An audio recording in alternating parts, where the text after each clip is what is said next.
bro. We're on drugs. We here with one of the originals. Tell us your name. Gino Rucker. Anything else you like to add? My brother Charles Rucker. When did you come over to the neighborhood? 75. 1975. How the neighborhood was like in 1975? It was different. Coming from the east side to the west side. And you got all these nice homes, and you think you're moving in a nice area, but you're not. You thought you was moving to a nice area because the houses was nice. Right. What made the area where the houses was nice not nice? Because when you come from on the east side, you have okay houses, but when you come on the west side, you had nicer houses, but you had a hidden agenda with the Europeans. What I mean by that is white people. How old was you when you moved over here?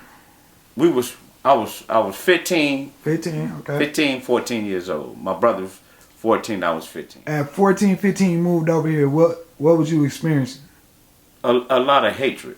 You seen something that you never seen, because we never experienced it from the east side. When you come over here, you experience the racism and calling out your name, and you got to get used to that. And now we're not finna get used to this, but it happened. Can you tell us like what was one of the first situations that happened with you when it comes to the racism? Well, I'm gonna give you two incidents. One time, me, Daryl, Dean, Charles. It's another kid I can't remember. So we skipping school. We ain't supposed to be doing that. We go on to see some girls.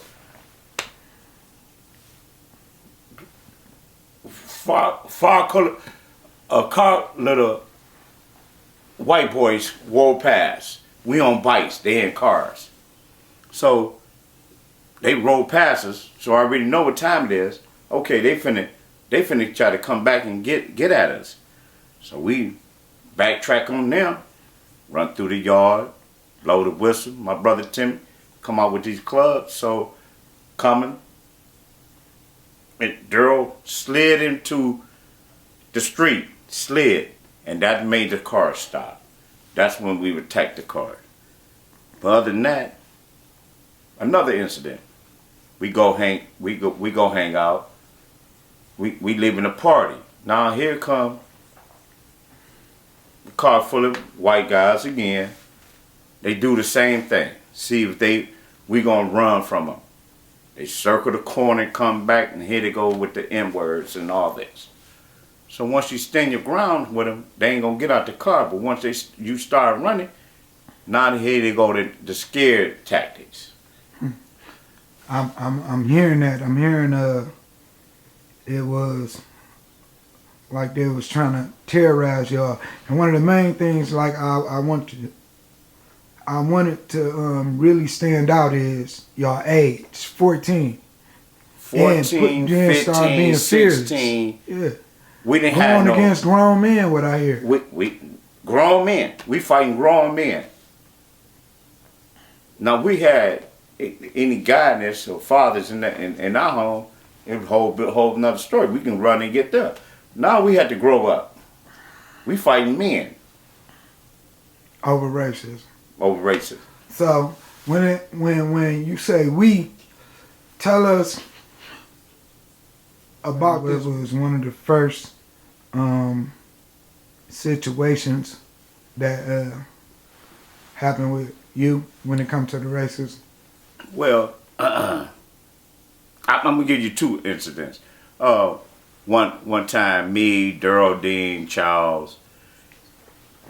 It's another kid I can't remember. So we skipping school. We ain't supposed to be doing that. We go on to see some girls. far color, a car, little white boys roll past. We on bikes, they in cars. So they roll past us, so I already know what time it is. Okay, they finna try to come back and get at us. So we backtrack on them, run through the yard, blow the whistle. My brother Tim come out with these clubs, so coming. And Daryl slid into the street, and that made the car stop. That's when we attacked the car. But other than that, another incident. We go hang out. We leaving a party. Now here come a car full of white guys again. They do the same thing. See if we gonna run from them. They circle the corner and come back, and here they go with the N-words and all this. So once you stand your ground with them, they ain't gonna get out the car. But once you start running, now here they go to the scared tactics. I'm hearing that. I'm hearing it was like they was trying to terrorize y'all. And one of the main things like I wanted to really stand out is y'all age, 14. 14, 15, 16. Yeah. We didn't have going against grown men, what I hear. We grown men. We fighting grown men. Now we had any guidance or fathers in our home, it would hold another story. We can run and get there.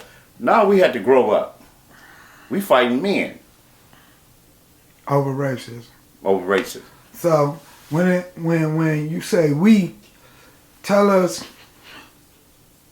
about this we, because you moved in 75. You moved in the neighborhood 75. 75. Right. So you fresh to the neighborhood. So you got to meet guys. So who are these guys this week that you started meeting? It was the Taylors, Matthews, Deans, Taylor, and the Ruckers. The 5 family.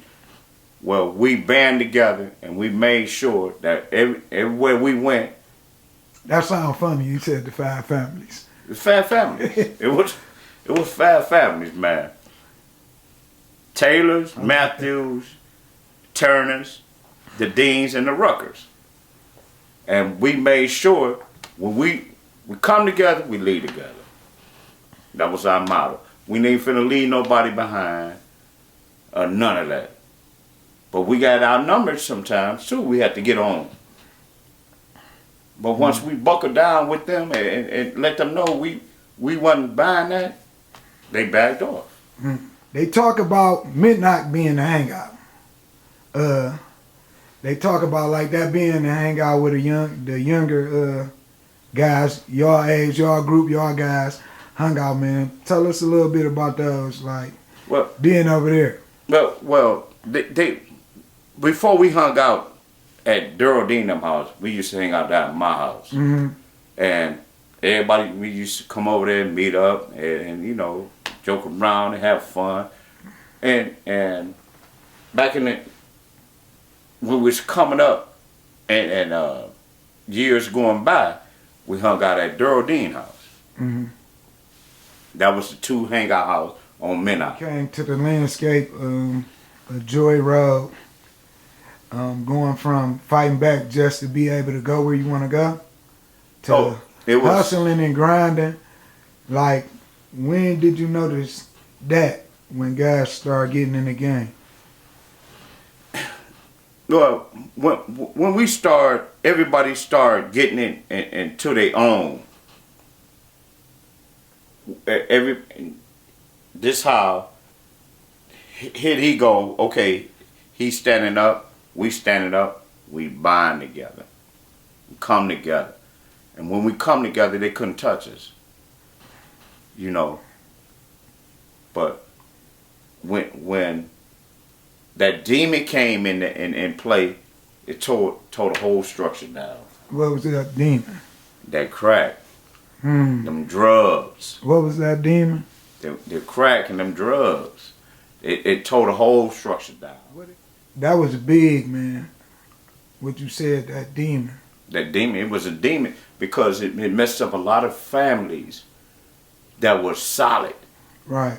And when that demon, when they brought that thing in there, it tore up a lot of families. Man. And that's big that you was able to recognize that's what this chemical warfare. Yeah. That's what it was, chemical warfare. They put it in the hood, and then they left it alone. You can do what do you want to do. So they didn't come. They ain't come and knock down your door. All they know, they destroyed families' lives out of that. You was around when it popped off. Yeah. Tell us how it looked around that time in this neighborhood when it popped off. Before it popped off, it was a beautiful neighborhood. When we moved over here, we ain't know nothing about no street sweeping, coming and do your snow. We did all that. They did all that. As soon as we started moving in here, all that stopped. When black families started moving over here, all that stopped. So they used to keep it clean themselves. Keep it clean. Snow blower. The city used to come in and do the city took the care city. of Came in and did all that. But as soon as we start coming over here and they start moving out, all that stopped. All that stopped. And then you could see where the neighborhood started deteriorating.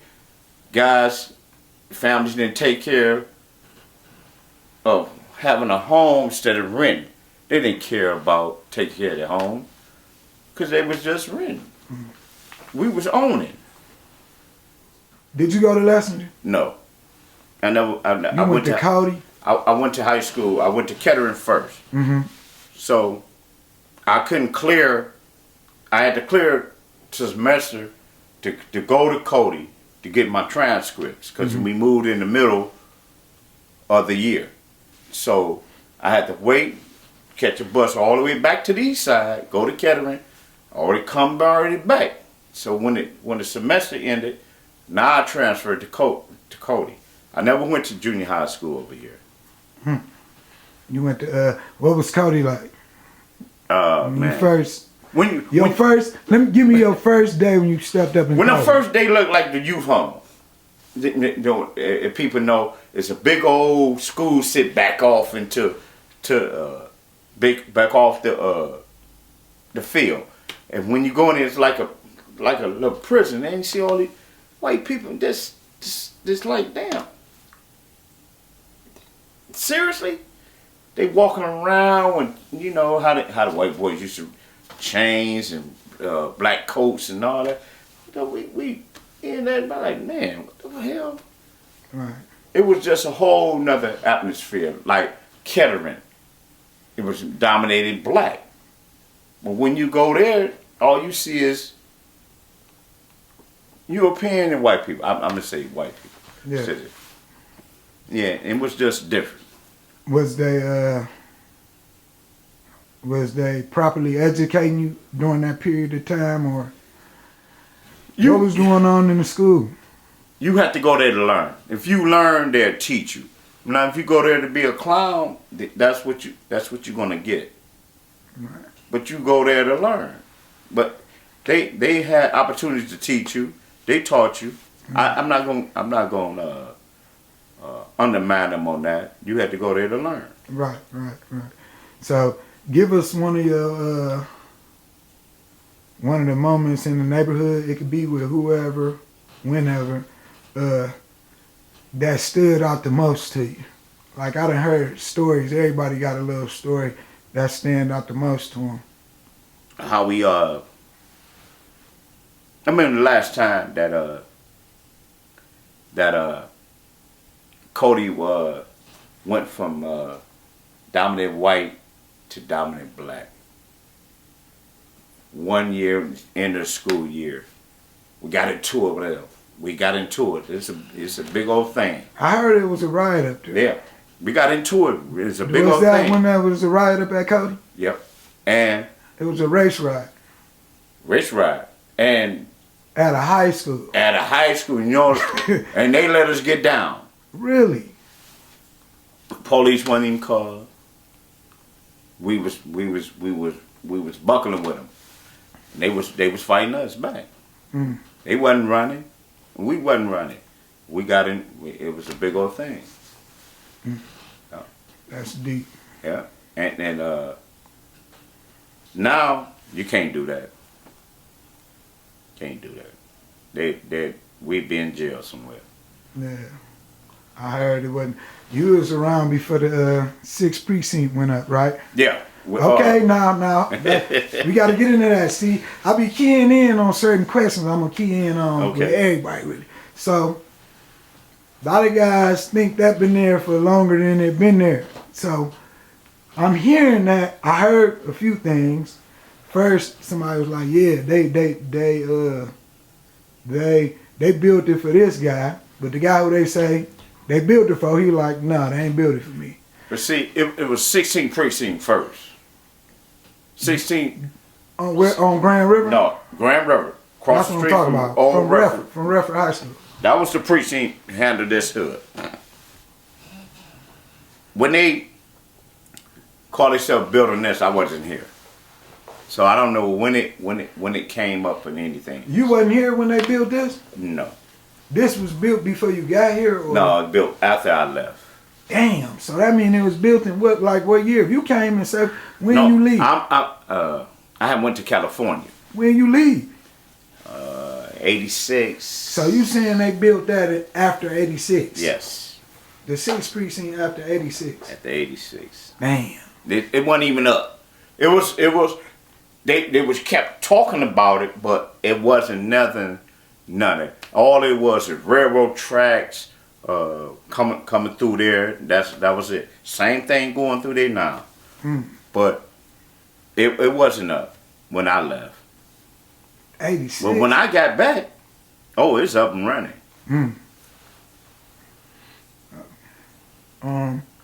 What you think about the neighborhood now? It's losing a lot of structure. It's just wide open. Young guys don't know what they're doing. They're going to jail for nothing.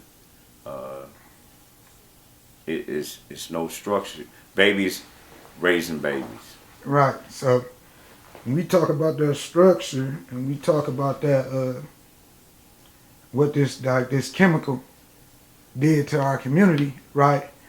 Like, according to what you said, and how I feel is like that chemical decimated the structure. If it was some left, that came through and knocked a lot of it out. It destroyed it. It's destroyed our community. Period. It destroyed it so bad that it's hard to us to recover because it's done. Do you think we'll recover? Possibility that I really can't say because it's up to our young men to recognize what they got, because they have to build more jobs, more things for them to do instead of getting in trouble. Ain't nothing for them to do what? To get in trouble. Same thing with us. We ain't had no guidance. Our mother was our guidance. Our mother was our men. And we listened to that and we took heed to that. But these young cats have to realize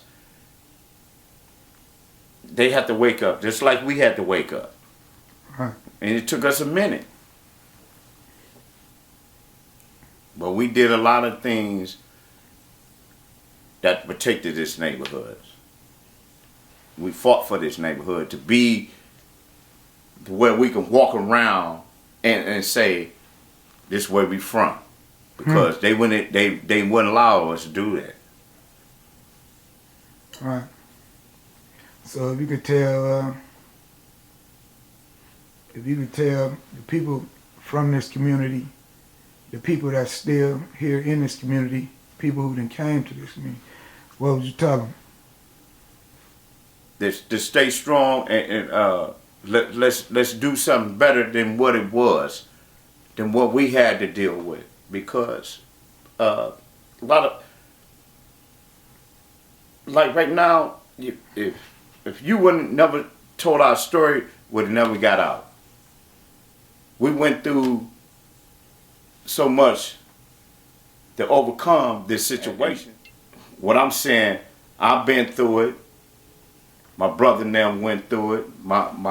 The brothers I grew up with, what I went to school with, grew up with it, and we just have to buckle down and teach the younger people how to do it. But it's hard. Who you on the phone with? Moving on that other side of that park. I'm on the phone with one of my homeboys, Cornell. You can hold the phone up to you. Cornell, OG. We used to go to recreation. I used to be scared of this cat. His sister used to put this cat on me all the time. I don't know why you was scared of that deal. I don't know. She throwing him at me. Oh shit! I don't know about no animal. Come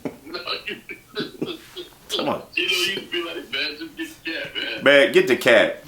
That's all you gotta do. Tell me, oh man, come on in. Fuck that, man. I'll be outside. It'd be 20 below. I'm standing outside. Man, I'm straight.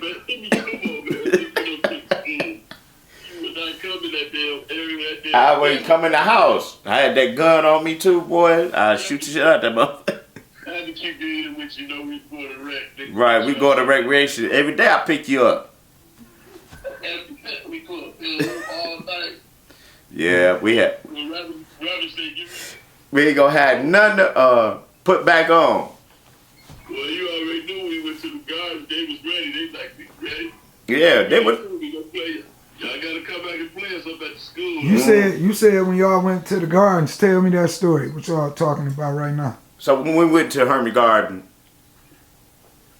they had a locker room, but it's a 40 lockers. So you put the stuff in the lockers, you ain't gonna have nothing to wear home. So we ain't put nothing in the locker. We brought it behind our bench, had my man watching it while we played the game. That's how you had to do it. You know what I mean? So we go there, our enemies there. You know, we play the game. So once we get finished, it's up to grab. How y'all want to do this? You all want to let us out of there, or we gonna have to buckle down? Right, to fight our way out this motherfucker. Right. We have to. Sometimes they want to get down, sometimes they didn't. Same thing with Cody. They come over to play us, and we gonna treat y'all the same way y'all treat us. For real, and then see them in school. Right. Every day. Every day. We see them in school every day. See him in school every day? Every day. Y'all fight them almost every day and see them in they went to high school day. with us. So, if you got a problem with somebody, well, y'all, we can get down. One incident. And they was banging with y'all. They bang with us. We bang with them. Yeah. One incident. Craig.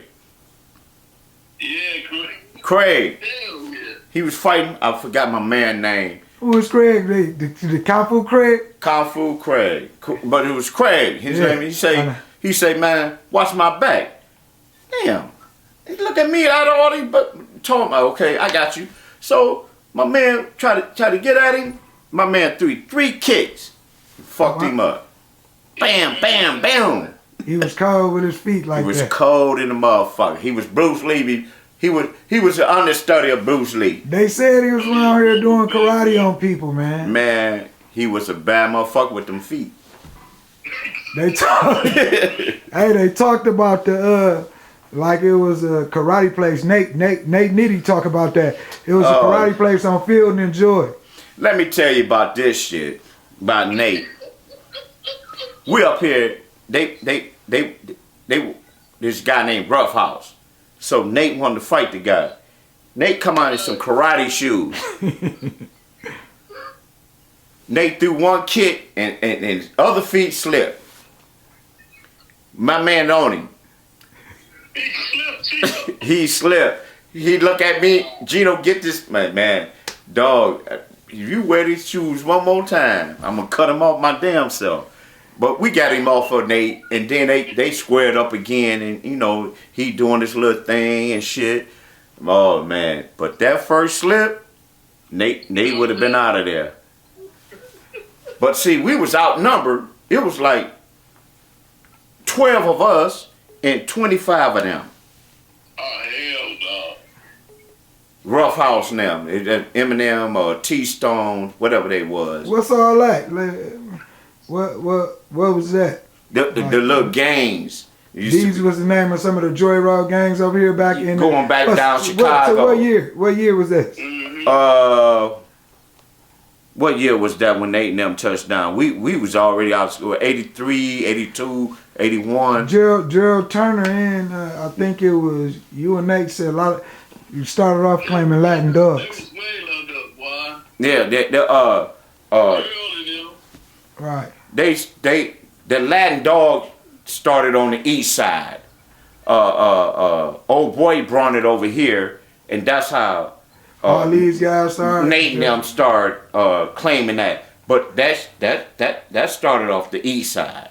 Okay. But it was Bishop and Chain, and then they had the east side, and then they put the Latin dogs on there. Okay. But he Well, dog brought it on the west side. What was some of the names of the original gangs over here during the LK Stoney. This the 70s or the 80s? It was the late 70s, early 80s. Okay. Now what was the names?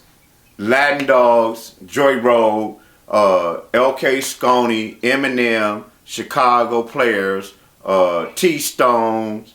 That was all going back towards Wyoming and Schaefer and all It that. stretched all the way back there. All the way back there. What was these groups like? What neighborhoods was some of these groups strong in? Like, we know what the LDs, they were strong in our neighborhood, the Latin Dogs. Yeah, LK Stoney's. That was the LK Stoney's too? Yeah, that was our hookup over here. Okay. But once we band together, we all came together. You know what I mean? It wasn't just we was Plymouth, Chicago, and Joy Road. Right. We all came together. We all came together. And We was what? What was we was Plymouth, Chicago, Joy Road? yeah, Plymouth, Chicago, Joy Road. From Southfield all the way back to Telegraph. We had that was our hood. Once we got kicked out of Cody, we had to go to McKenzie. Right. We had to go to McKenzie. We had to go to our enemies. And we catching the bus. Right. What was your motto when y'all went to your enemies? Come together, lead together. Right. Better. We Leave each other, man. wasn't leaving. Nobody wasn't getting on, or somebody get on the bus. So the motto y'all had back then was come together, lead together? Came back together. Right. Say it again, Cornell. And we left together from out our neighborhood down we came back together from another neighborhood. Right. That's crazy because Rennie tell us the story about how Armster told him that y'all left him and you With if you go back, Sammy. Yeah. No, man, that was late. That's when we used to go work out early in the morning, man. But y'all still got chased, and Sammy arm still got broke. What you talking about? Got broke early, and that was like about 4, 5 in the morning. We used to go work out on the field. Yeah. Sammy told us to go ahead. We wasn't just gonna leave. Sammy said, "Y'all go ahead, shit. I got y'all." Yeah. They never left each other. No, you know that.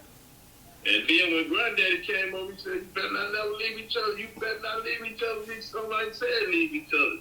Granddaddy wasn't bullshitting. So Yeah. come together, lead together. If you leave together, you better come back together. He always talking about, who at my goddamn door? Who did say that? His father. Who at my goddamn door? 6:30 is Gino. Who?